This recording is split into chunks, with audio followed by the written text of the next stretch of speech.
Varaždinac Damir Vujnovac zbog posla često putuje, a jedan takav put odveo ga je k Beduinima u Jordan. Tada se potpuno do ušiju, bezuvjetno i beznadno zaljubio u pustinju. Na pustinjskom je pijesku čuo za narod Saharavi. Zaboravljeni od svih, izbačeni iz svojih domova zbog jednog davnog rata, već desetljećima žive kao izbjeglice u beživotnoj Sahari. Iz nekog razloga koji je i dalje misterij, Damir nije mogao prestati misliti na njih. Svi su zaboravili na njih, a eto, ja sam osjetio da moram otići tamo i napraviti nešto za njih. Zašto? Zašto baš oni? Ne znam. Možda sam u nekom prošlom životu bio tamo, putovao. Ko to zna? Sanjao je jedino o tome kako doći do dijela Sahare u kojemu žive.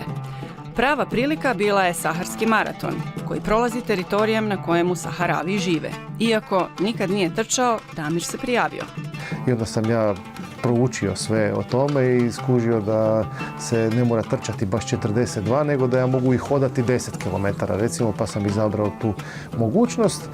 Međutim, kad nisam hodao, dakle, to je samo jedan dan, a sve ostale dane sam iskoristio za upoznavanje tog naroda i za upijanje informacija. A kad ih je upoznao, zaljubio se u cijeli narod Saharavi. Iako nemaju mnogo, sve što imaju ponude gostu. Kuće grade od blata i pijeska, koje s prvom kišom nestanu, pa onda žive u šatorima. Hrabar je to i žilav narod koji živi ondje gdje nitko drugi ne bi. Tamo stotinama kilometara oko tih nekoliko izbjegličkih kampova ne raste baš ništa. Dakle, nema vegetacije, nema pitke vode, osuđeni su isključivo na humanitarnu pomoć i na dostavu hrane i vode. Ako toga nema ni njih. Iako žive usred pustinje, imaju čak 30 vrtića, 30 osnovnih škola i pismenost iznad 95%. Ali nemaju nikakav pisani trag dječje književnosti, a kad je Damir vidio da im je bibliobus poluprazan, shvatio je što mu je činiti. Ajmo napraviti nešto za djecu. Zamolio sam njihovu učiteljicu koju sam upoznao tamo, Minetu Larabas, da mi pomogne i da prikupimo radove, kratke literarne radove te djece, i poslala mi je te radove. Onda smo ih u Hrvatskoj preveli s arapskog na hrvatski i engleski i nastalo je evo ovo, knjižica Glas iz Sahare, trojezična, arapski, engleski i hrvatski, u kojoj smo skupili 40-ak radova djece iz arapskih izbjegličkih kampova tamo usred Sahare. Nije bilo lako tiskati knjigu, tražiti novac, sponzore, pomoć od prijatelja i tiskara, ali je uspio. Godinu dana nakon tiskanja knjižnice, Damir, čovjek iz daleke Hrvatske, ponovno je došao u izbjeglički kamp i donirao 350 knjiga djeci Sahare.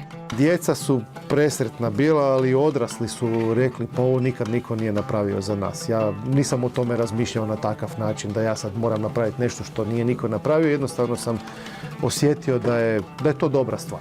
Glavne teme u knjizi nema. Dogovoreno je da će djeca pisati što god žele. Oni su pisali, naravno, da netko želi biti nogometaš u Barceloni, netko želi postati liječnik, netko je pisao o obitelji, međutim pisali su o prijateljstvu, o lijepom danu, o nekim stvarima gdje bi se stvarno čovjek začudio da dijete koje ima 12, 13, 14, 15 godina i nije vidjelo život izvan izbjegličkog kampa, može toliko dobro, toliko zrelo razmišljati, neću sad reći pisati, ali razmišljati o nekim stvarima koje su u stvari bitne u životu. A to je ponukalo Damira da tiska i ovu knjigu, novu putopisnu slikovnicu. Jedinstvena je u nas i tek je izašla iz tiska.